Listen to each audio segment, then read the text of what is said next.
이번 영상에서는 제7장 시와 화자에 대해서 다룹니다. 우선 목차부터 봅니다. 시적 화자와 일반적 유형이 있고요. 시 속의 나와 현실 속의 나, 일상 속의 나와 구체적 경험 속의 나, 가면의 화자와 어조, 불투명한 가면과 시적 화자, 숨은 화자와 시 속의 역할, 숨은 화자와 감각적 인식, 그리고 화자와 지각의 변화에 대해서 다룹니다. 6장까지는 자꾸 반복해서 영상을 보시도록 하시고요. 7장부터는 좀 더 구체적이고 섬세하게 들어갑니다. 자, 먼저 7장 첫 번째를 보시면 시적 화자와 일반적 유형, 시 속에 말하는 사람과 그 일반적 유형에 대해서 말합니다. 시적 화자, 시인과 시적 화자를 자꾸 헷갈리는 경향이 있죠. 시인과 시적 화자를 구별해서 생각하는 것.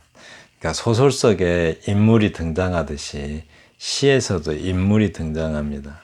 그게 이제 그 화자를 좀 화자를 말하죠. 시를 쓴다는 건 자기가 본 것, 느낀 것, 생각한 것, 이거 한 10번 했죠.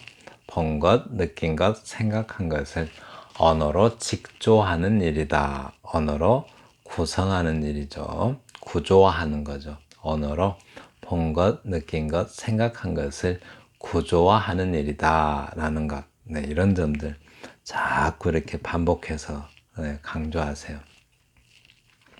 이러한 것들은 언어로 직조해 두지 않으면, 언어로 짜서 만들어 놓지 않으면은 의식에서만 잠깐 머물다 소멸해 버린다. 우리 의식이라는 말 여러 번 나오는데 의식이라는 말에 대해서 좀 깊이 있게 알아두었으면 좋겠어요. 의식, 인식의 과정이죠. 의식이 뭐죠? 의식. 우리가 인식의 과정 할 때 여러 번 했었던 것 같은데, 먼저 맨 처음에 의식이라는 게 있어요. 자, 대상의 밖에 있는 대상을 인식하려면 의식이 있어야겠죠. 의식이라는 것은 깨어있는 정신 상태를 말해요. 의식이 있으면은, 그때 이제 의식이 있으면 감각 정보가 들어왔을 때 그 감각을 포착할 수가 있겠죠. 그것을 감각이라고요. 어떤 감각이 있다, 없다라고 하죠. 우리가 감각이 없으면은 감지를 못하겠죠. 지각을 못해요, 지각.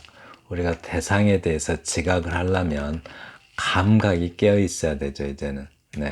그리고 이렇게 의식이 깨어 있는 상태에서 감각은 자극이죠, 자극.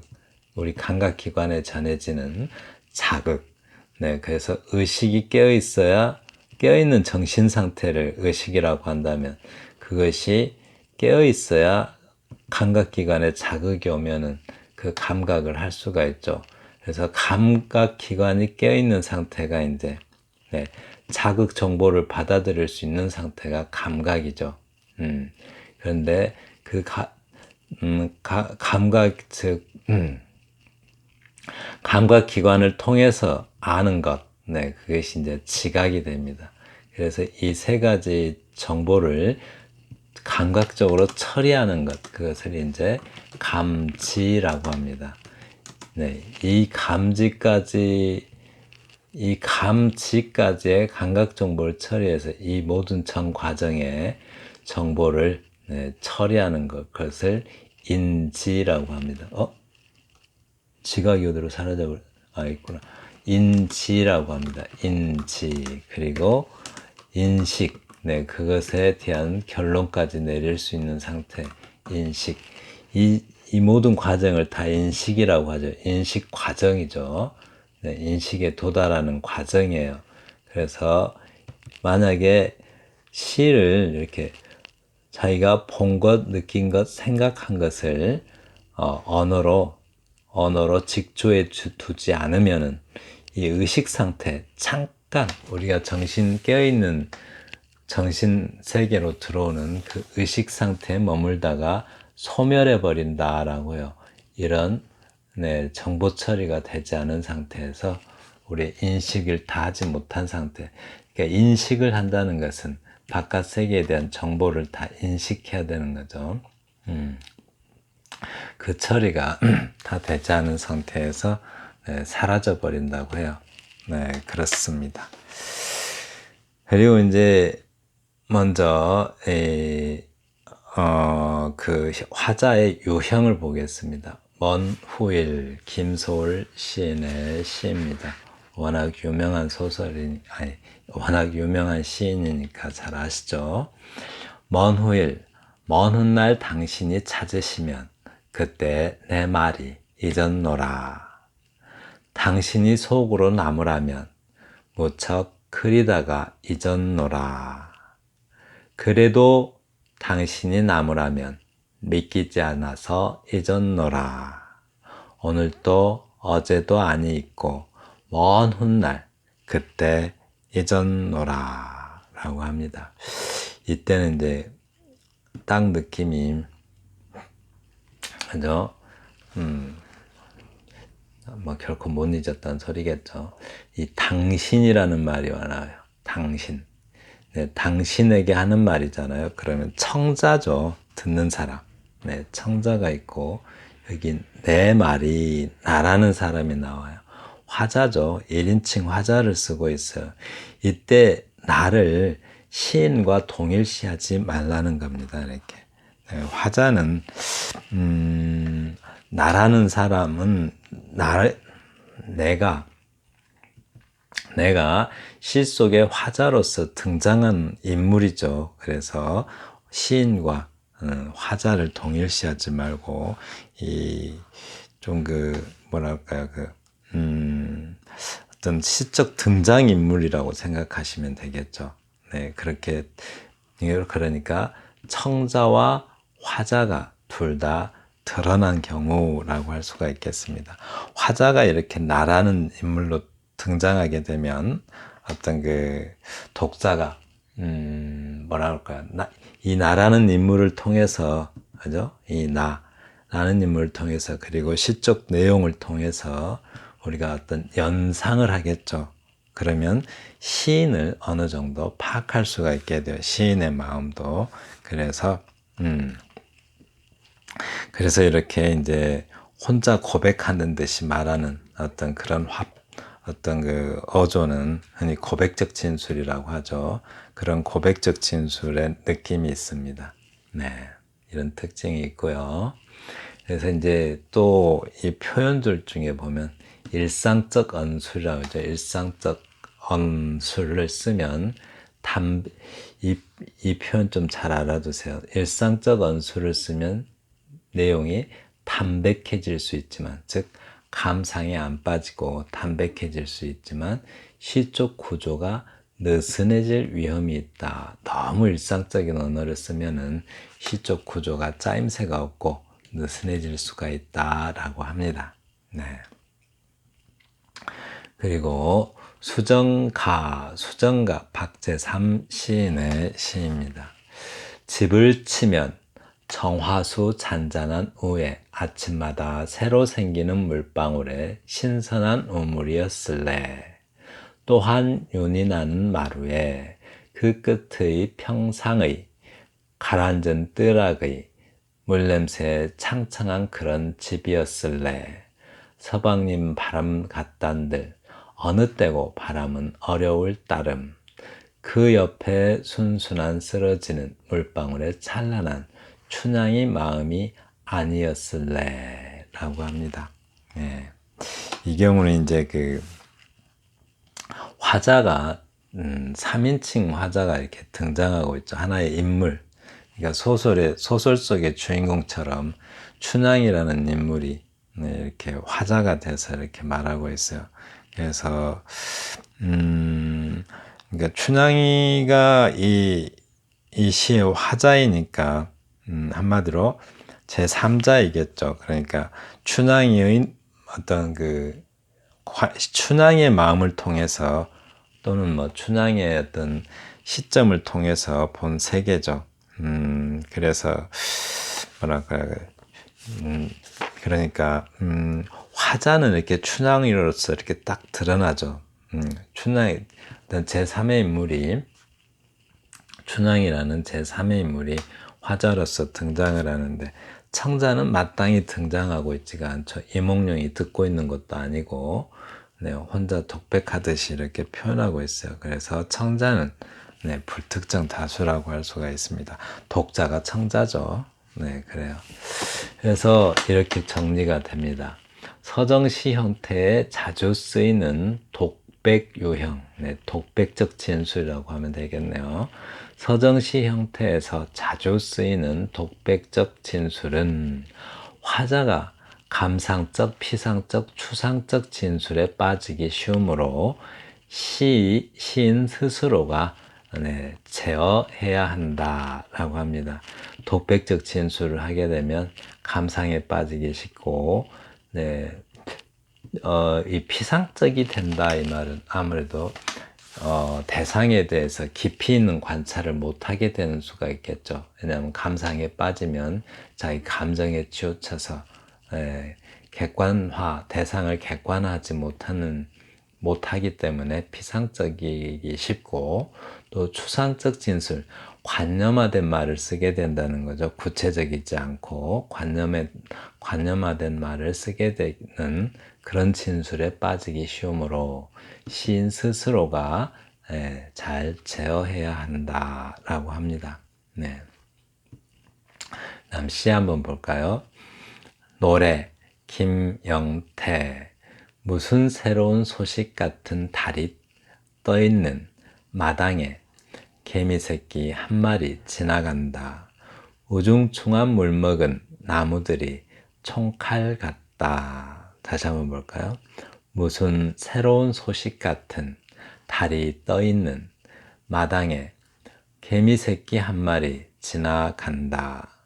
우중충한 물 먹은 나무들이 총칼 같다라고 합니다. 네, 이건 이제 딱 봐도 묘사형 시죠. 묘사형 시는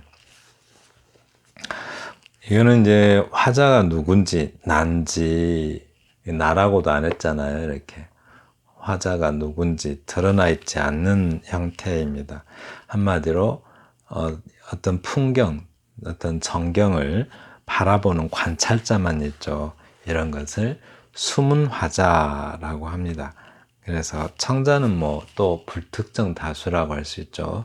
독자가 청자죠. 불특정 다수 그러면은 네, 청자를 말하는 거, 독자를 말하는 겁니다.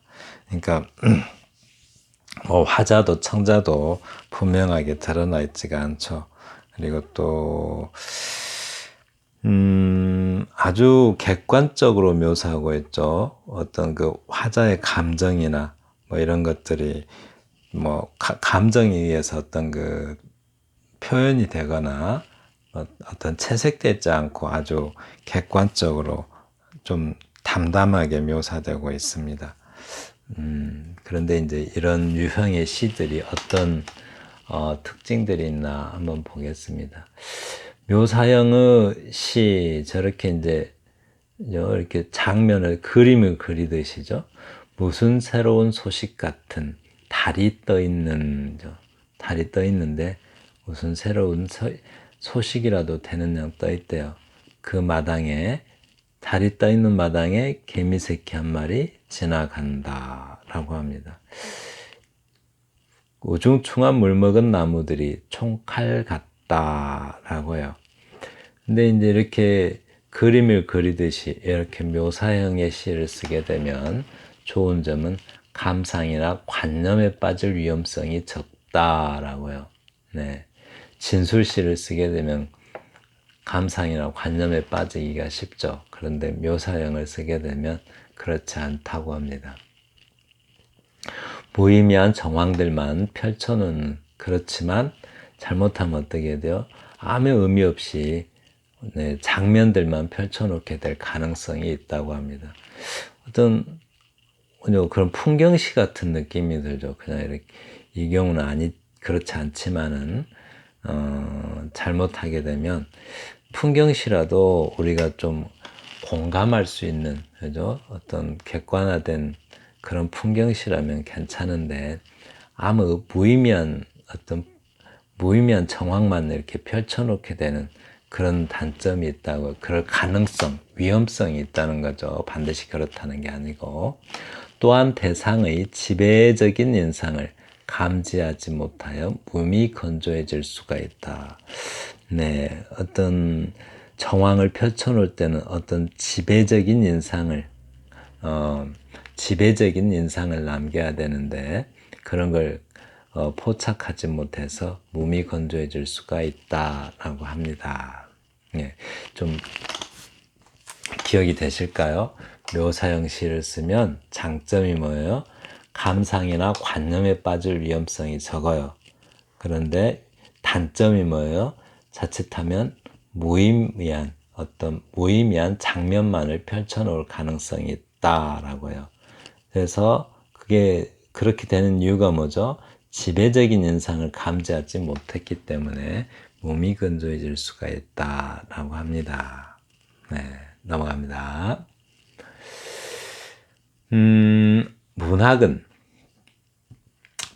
문학은 말들로 이루어지며, 이렇게 라이트라는 작가가 쓴 말이에요. 문학은 말들로 이루어지며 작가에 의해서 구성되며 페르소나에 의해서 말해진다. 인물이죠. 이렇게 페르소나, 어떤 유형화된 인물이죠. 여기서 말하는 페르소나는 좀 유형화된 인물이죠. 그냥 페르소나라기보다는 문학은 말들로 이루어지며, 그죠? 말로 이루어지죠. 작가에 의해서 구성되며 짜맞춰지죠. 말로 이루어지고 작가에 의해서 구성되고 페르소나에 의해서 전해지는 거죠. 이렇게 인물에 의해서. 화자죠, 화자. 시적 화자의 일반적 유형 세 가지 꼭 알아두시면 좋겠습니다. 이렇게 시적 자아를 시적 자아를 등장인물로 등장시키는 화자가 나인 경우, 이때 나는 시인이 아니라고 그랬죠. 마치 등장인물처럼 등장하는, 소설의 등장인물 같은 그런 인물이라는 거죠. 화자가 나인 경우. 그리고 제3자의 시적 등장인물로서의 화자, 춘향이가 이렇게 나온다든가, 아니면 어떤 구체적인 사람이, 제3인칭의 사람이 주인공으로, 3인칭 주인공이 등장하듯이 그 3인칭의 사람이 화자가 된다든가, 춘향이처럼요, 아까. 그리고 관찰자로서의 숨은 화자, 이 세 가지가 시적 화자의 일반적 유형입니다. 첫째는 나를 시적 화자로서 등장시키는 경우, 그리고 제3자를 등장인물로 화자로서 등장시키는 경우, 그리고 숨은 화자, 화자와 청자가 구체적으로 드러나지 않는 경우를 말합니다. 네. 그리고 여기는 시 속의 나와 현실 속의 나, 이거는 이제 간단히 볼게요. 길지 않으니까 간단히 보겠습니다. 시 속의 나는 창조적인 공간, 시라는 것 자체가 창조적인 공간이죠. 창조적인 공간인 작품 속의 존재로서 허구적 존재이다. 시 속의 나는 시인이 아니라는 거예요. 실제하는 시인이 아니고 그냥 소설 속의 주인공처럼 허구적인 존재라는 겁니다. 그냥 화자로서 존재하는 거죠. 꼭 시인이 아니다라는 말입니다. 서정시의 나는 주관적 감정이 아니라 세계와의 관계 속에서 지향적 운동을 하는 나이다. 이거 여러 번 한번 읽어보세요. 서정시의 나는 주관적 감정이 아니라 세계와의 관계 속에서 지향적 운동을 하는 나이다. 그러니까 시인 자신이 아니죠. 시 속의 나는 주관적 감정을 드러내는 일상적 자아가 아니라, 그죠? 일상 속에서의 나가 아니라는 거죠.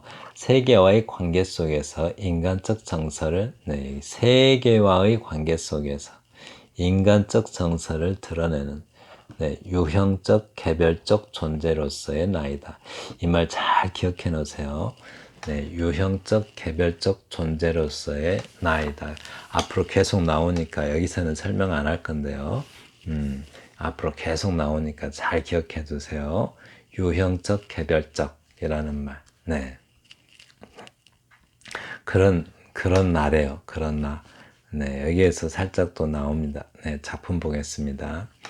새로 태어나기. 이건 너무도 긴 꿈이었다. 철저한 악몽. 끝없이 내 목을 죄어오는 끈앞을, 내 눈을 가로막고 서는 뿌연 연기, 내 가슴에 그득히 밀려오는 그 무엇, 아무것도 낯익은 것은 없다. 모든 게 내게 등을 돌린 타인, 내가 넘을 수 없는 다른 울타리 속, 허나 그 꿈속의 나는 실제의 나였고, 그 꿈속의 내 말도 실제의 내 언어였으며, 그 꿈속에 깨어난 지금도 난 여전히 울고 서 있다. 남보다 몇 배 더 무거운 탈을 쓰고 춤을 추는 나는 목이 꺾인 광대. 힘들게 탈을 벗고 내가 할 일은 바로 새로 태어나기. 네, 새로 태어나기까지입니다. 새로 태어나기라고 했네요. 일단 다시 한번 읽어볼까요? 새로 태어나기, 제목이 새로 태어나기입니다. 이건 너무도 긴 꿈이었다. 철저한 악몽. 끝없이 내 목을 죄어오는 끈앞을, 내 눈을 가로막고 서는 뿌연 연기, 내 가슴에 그득히 밀려오는 그 무엇, 아무것도 낯익은 것은 없다.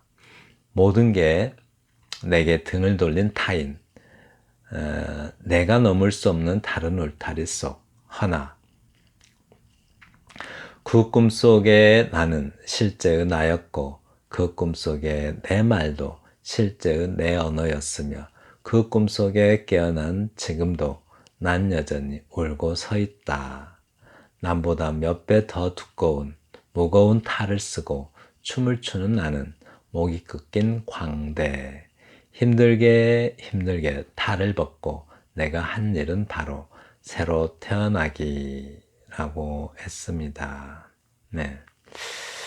여기서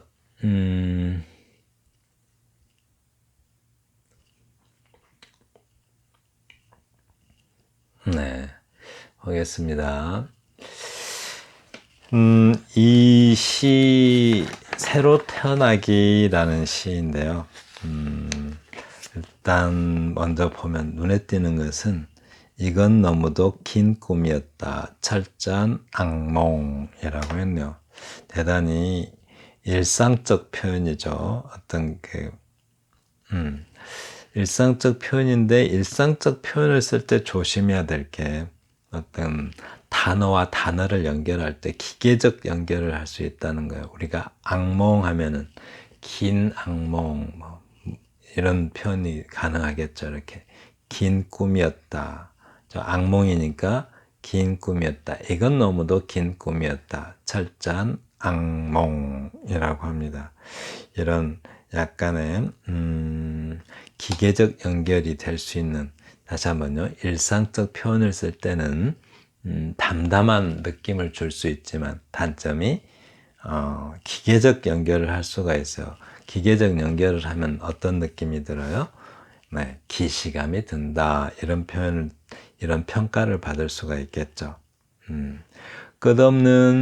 끝없이 내 목을 죄어오는 끈앞을, 내 눈을 가로막고 서는 뿌연 연기, 내 눈을 가로막고서는 뿌연 연기, 내 가슴에 그득히 밀려오는 그 무엇, 낯익은 것, 아무것도 나대근 것은 없다. 한행을 보면 상당히 멋진 표현이죠. 끝없이 내 목을 죄어오는 끈앞을. 뭔가 좀 표현이 있어 보이죠. 근데 왠지 전체로 이렇게 연결이 굉장히 좀 어려워요. 이렇게 맥락이 좀 끊어지죠. 그 느낌이 뭘까요? 이렇게 끈앞을 연기 그 무엇 아무것도. 이게 이제 그 실제 사실적이지가 않아서 그렇습니다. 이렇게. 그러니까 뭐라 그럴까요? 이 경험들이라는 게 끝없이 내 목을 죄어오는 끈앞을, 내 눈을 가로막고서는 뿌연 연기, 내 가슴에 그득히 밀려오는 그 무엇, 아무것도 나대근 것은 없다. 그러니까 사실적이지 않다 이 말은 독자가 읽었을 때 독자가 경험했을 법하지가 않다는 거예요. 그러니까 쓴 사람만 알 수 있는 그런 경험인 거죠. 독자는 쉽게 경험할 수 있는 것들이 아닌 거죠. 그래서 사실적 관찰에 의해서 쓴 것 같지는 않다라는 느낌이 들죠. 사실적으로 관찰해서 쓴 거라면 사실적이기 때문에 독자도 공감할 수 있는 여지가 있는데, 어떤 그 구체적인 경험이 아니라 어떤 그 머릿속의 생각이겠죠. 머릿속으로 상상에 의해서만 이렇게 그리게 되면 약간 관념적이 돼요. 이 말이 우리가 생각으로만 이해할 수 있는 그런 어떤 관념적 표현이 된다 라고 볼 수가 있습니다. 네, 그래서 이런 끈앞풀이니 연기니 또 뭐 그 무엇이니 뭐 어떤 아무것, 나딕지 않은 아무것, 이런 것들이 어떤 그 구체적이라기보다는, 어떤 경험적 구체적이라기보다는 네, 어떤 그 관념적 영상이라고 볼 수가 있어요. 머릿속에 떠오르는 그런 영상의 단편들, 네, 그래서 관념적 영상의 단편들로 연결되어 있기 때문에 좀 모호해집니다. 네, 그래서 항상 구체적, 사실적이라는 느낌을 주는 것이 중요합니다. 그래야 구체적이 되고 모호하지 않게 됩니다. 모든 게 내게 등을 돌린 타인, 내가 넘을 수 없는 울타리 속 허나, 그 꿈속에 나는 실제의 나였고 그 꿈속의 내 말도 실제의 내 언어였으며 그 꿈속에 깨어나 지금도 나는 여전히 울고 서 있다. 남보다 몇 배 더 두꺼운 무거운 탈을 쓰고 춤을 추는 나는 목이 꺾인 광대. 네, 목이 꺾인 광대려 춤도 제대로 출 수 없겠죠. 힘들게 탈을 벗고 내가 할 일은 바로 새로 태어나기라고 합니다. 그러니까 나 자신에 관한 어떤 인식이죠. 나 자신에 관한 인식. 그건 뭐예요? 목이 꺾인 광대라고 해요. 근데 이것도 목이 꺾인 광대. 어떤 그 페르소나를 쓰고 있는데 그것을 어떤 뭐라 그럴까, 이렇게 꿈속 이야기, 악몽 이야기를 하고 있죠. 네, 악몽 이야기를 하고 있는데 남보다 몇 배는 두꺼운 무거운 탈을 쓰고 춤추는 나는 목이 꺾인 광대라고 해요. 좀 표현은 상당히 구체적인데 좀 맥락이 없어서죠. 이게 너무 앞뒤 맥락이 없이 이렇게 등장한 표현이기 때문에 이것도 좀 모호한 느낌이 듭니다. 그래서 네, 그래요. 그래서 이제 정리하자면 시라는 양식을 빌린 개인적 차원의 사적 언수의 예의다. 그러니까 좀 객관화하지 못한 거죠. 그러니까 유형화, 우리가 유형화라는, 유가 무리류자잖아요. 어떤 무리에 속하는 형태가 있어야 되는 거죠. 종류화되는 거. 유형화되어 있으면은 공감하기가 쉬운데 그런 것들이 없기 때문에 아주 개인적 차원의 사적 언술이라고 언술을 한 예라고 평가하고 있습니다. 저자가. 일상적 표현은 의도적으로 쓰는 경우도 있지만 말과 말의 연결이 느슨하고 일상적 표현을 쓰면은 담담하게 표현할 수 있는 장점이 있어요. 담담하게 감상에 빠지지 않고 담담하게 표현할 수 있는 장점이 있는데 단점은 뭐예요? 연결이 느슨해진다는 거죠. 시적 구조가 느슨하고 또 잘못하면 기계적 연결 형태, 그죠? 악몽하면 긴 악몽 이런 식으로 기계적 연결 형태를 가지고 있다. 가지기 쉽다라고 표현하는 게 좋겠네요. 가질 수가 있다. 그러면 시적 구조가 느슨해질 위험이 있다라고 합니다. 일상적 표현을 쓸 때 장점은 담담하게 표현할 수 있고 감상에 빠지지 않고, 그런데 단점이 뭐예요? 말과 말의 연결이 기계적이어서 느슨해질 위험이 있다고요. 시적 구조가. 다시 한번요. 말과 말의 연결이 기계적이어서 시적 구조가 느슨해질 위험이 있다. 네, 이렇게 하는 게 딱 좋겠네요. 말과 말의 연결이 기계적이어서 시적 구조가 느슨해질 위험이 있다라고 말할 수 있겠습니다. 네, 이상 시인의 거울 보겠습니다. 거울, 이상. 거울 속에는 소리가 없어. 저렇게까지 조용한 세상은 참 없을 것이오. 거울 속에도 내게 귀가 있어. 내 말을 못 알아듣는 딱한 귀가 2개나 있어. 거울 속에 나는 왼손잡이요. 내 악수를 받을 줄 모르는, 악수를 모르는 왼손잡이요. 거울 때문에 나는 거울 속의 나를 만져보지를 못하는 구려마는 거울 아니었던들, 내가 어찌 거울 속의 나를 만나보기만이라도 했겠소. 나는 지금 거울을 안 가졌소마는 거울 속에는 늘 거울 속에 내가 있어. 잘은 모르지만 외로된 사업에 골몰할게요. 거울 속에 나는 참 나와는 반대요마는 또 꽤 닮았어. 나는 거울 속의 나를 근심하고 진찰할 수 없으니 퍽 섭섭하오. 네, 이 시는 워낙 유명하죠. 이 시의 특징은 이렇게 하나씩 워낙 유명하니까 잘 아시죠? 이렇게 보시면 거울 속에는 소리가 없어. 뭐 어떤 느낌이에요? 이렇게 구조적 느낌만 한번 봐요. 저렇게까지 조용한 세상은 참 없을 것이요. 이제 이렇게 뭔가 이 탁 느낌, 어떤 느낌일까요? 거울 속에는 내게 귀가 있어. 거울 속에도 내게 귀가 있어. 내 말을 못 알아듣는 딱한 귀가 2개나 있어. 뭔가 이게 딱 한 가지, 전 딱 하나를 강조하고 싶어요, 이 시에서. 그게 어떤 것일까요? 이렇게. 거울 속에 나는 왼손잡이요. 내 악수를 받을 줄 모르는, 악수를 모르는 왼손잡이요. 거울 때문에 나는 거울 속의 나를 만져보지를 못하는 구려마는, 거울 때문에 거울 속의 나를 만져보지 못한대요.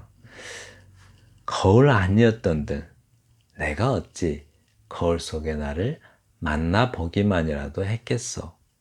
나는 지금 거울을 안 가졌소마는 거울 속에는 늘 거울 속에 내가 있어. 잘은 모르지만 외로된 사업에 골몰할게요. 거울 속에 나는 참 나와는 반대요마는 꽤 닮았어. 나는 거울 속의 나를 근심하고 관찰할 수 없으니 퍽 섭섭하오. 이상 시인을 아니 천재 시인이다 이런 표현 많이 쓰죠. 네, 어떤 느낌이 하나 딱 저는 강조하고 싶어요. 이 시에서 어떤 느낌일까? 그죠? 굉장히 우선 보면은 굉장히 사실적이죠. 사실적. 그리고 구체적이죠. 제가 강조하고 싶은 것은 대단히 관찰을 많이 했다는 느낌이에요. 거울을 바라보면서. 그죠? 거울 속에는 소리가 없어. 거울을 보면서 이런 생각을 해냈다는 것. 그죠? 거울을 보면서 실제 존재하는 거울만 본 게 아니라, 어, 저, 저, 하린 시인이 말하는 내시경적 관찰이라는 표현이 있었던 것 같은데, 그죠? 거울을 보면서 보이지 않는 것까지, 거울의 내면까지 들여다보고, 거울의 내면에 소리까지 들어보는 거죠, 이렇게. 굉장히 관찰을 많이 한 느낌이 들어요. 저렇게까지 조용한 세상은 없을 것이요. 거울 속에도 내게 귀가 있어. 이렇게. 귀가 있대요, 귀.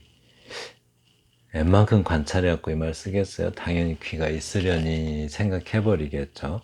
현실에 내가 귀가 있으니까. 내 말을 못 알아듣는 딱한 귀가 2개나 있어. 라고.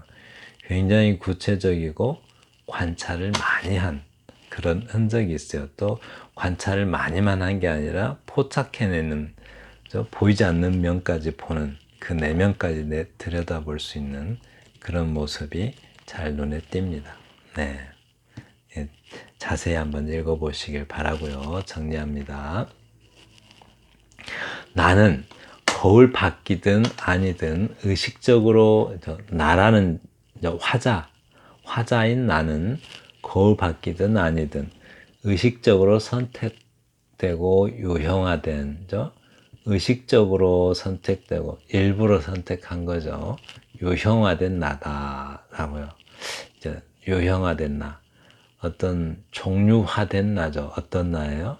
네, 자기를 들여다보는 나죠. 이렇게 거울을 들여다보는 나. 현실적 존재로서 시인인 나의 수많은 의식과 행위 중에서 한편의 시가 요구하는 것만을 시적 화자의 차원에서 선택하여 구조화한 것이다. 네, 이 유형화된 나, 거울을 들여다보고 있는 나, 유형화된 나죠. 유형화라는 게 그렇게 유형화됐다는 겁니다.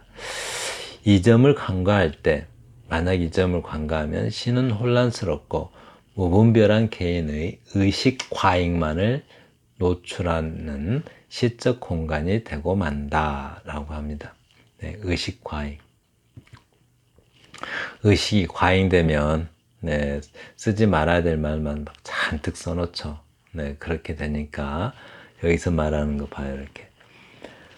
의식적으로 선택되고, 네, 딱 필요한 것만 선택되고 유형화되어야 된다는 거죠. 네, 거울을 들여다보는 나로 유형화되고 현실적 존재로서 시인인 나의 수많은 의식과 행위 중에 한 편의 시가 요구하는 것만, 그렇죠?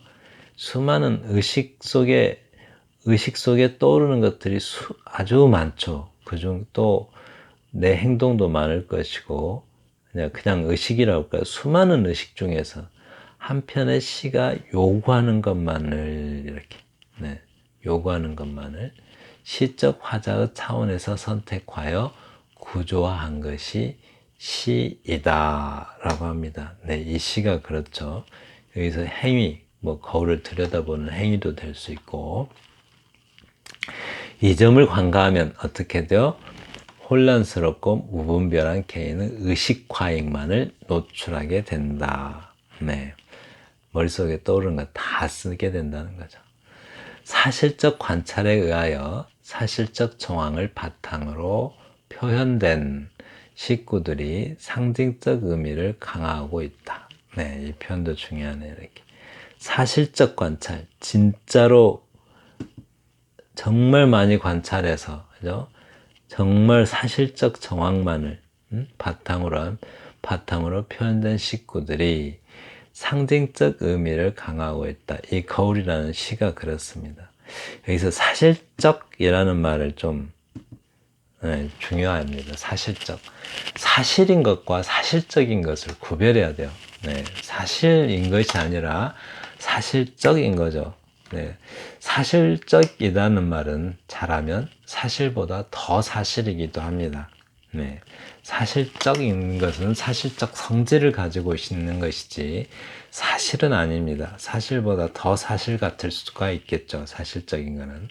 그래서 사실적 관찰에 의해서 사실적 정황을 바탕으로 표현된 식구들이 상징적 의미를 강화하고 있다.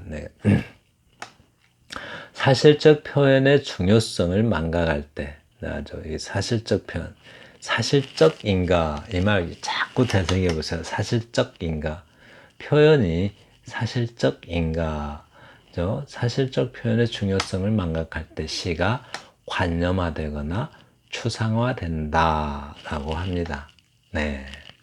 지금까지 7장 시와 화자 그리고 시적 화자와 일반적 유형 시 속의 나와 현실 속의 나에 대해서 살펴보았습니다. 다음 영상에서는 일상 속에서의 나와 구체적 경험 속에서의 나에 대해서 다루겠습니다. 감사합니다.